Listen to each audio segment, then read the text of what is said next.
కొంతమంది వైసీపీ నేతలు అక్కడ కార్యక్రమం చికెన్ తో భోజనాలు పెట్టడం కరెక్టేనా?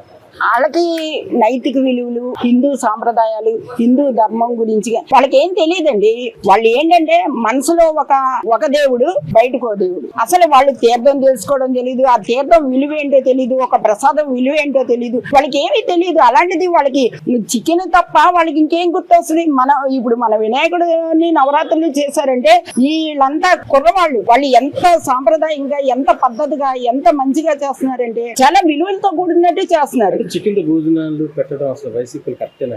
అలా కరెక్ట్ కాదు. అదే చెప్తున్నాను కదా, గత 5 సంవత్సరాల్లో గణేష్ పందిర్లు పెట్టుకుంటామని ఈ కుర్రవాళ్ళంతా వెళ్ళి అడిగితే వాళ్ళు అసలు పర్మిషన్ కాదు కదా, ఎంత ఇబ్బందులు పెట్టేవారంటే అంత ఇబ్బందులు పెట్టేవారు గత 5 సంవత్సరాలు. ఇప్పుడు ఈ గవర్నమెంట్ లో వినాయకుడి ఉత్సవాలు కుర్రోళ్ళు ఎంత ఆనందంగా చేసుకుంటున్నారు. మేం కాదు, కుర్రోళ్ళని అడగండి. ఫ్రీ కరెంటు అలా ఇచ్చారు ఈ చంద్రబాబు నాయుడు గారు. ఒక పద్ధతి తెలుసు. ఎక్కడికైనా వెళ్ళినా, బ్రహ్మోత్సవాలకు వెళ్ళినా, ఎక్కడికి వెళ్ళినా సరే దంపతులు సతీ సమేతంగా, లోకేష్ గారు గాని చంద్రబాబు నాయుడు గారు గాని దంపతులతో సతీ సమేతంగా వెళ్తారు. వీళ్ళకేం తెలుసండి? ఆ విలువలు తెలియదు కాబట్టి చికెన్ బిర్యానీతో భోజనాలు పెట్టాడు. సినిమాకి నీసులు పెట్టడం, నీసులు చేయడం అదే తెలుసు. మన దేవుళ్ళని గౌరవించడం చేయడం వాళ్ళకి అసలు తెలియదు, రాదు, తెలుసుకోరు. ఆ భయం భక్తి లేదు కాబట్టి అలా ప్రవర్తించారు, కాబట్టి అలా విచక్షణ జ్ఞానం లేకుండా పోయారు కాబట్టి అనకూడదు. కానీ నీరు కొట్టుకుపోయినట్టు 11 దిగజారిపోయారు. ఇంకా దిగజారడానికి ఏమీ లేదు, జీరో తప్ప.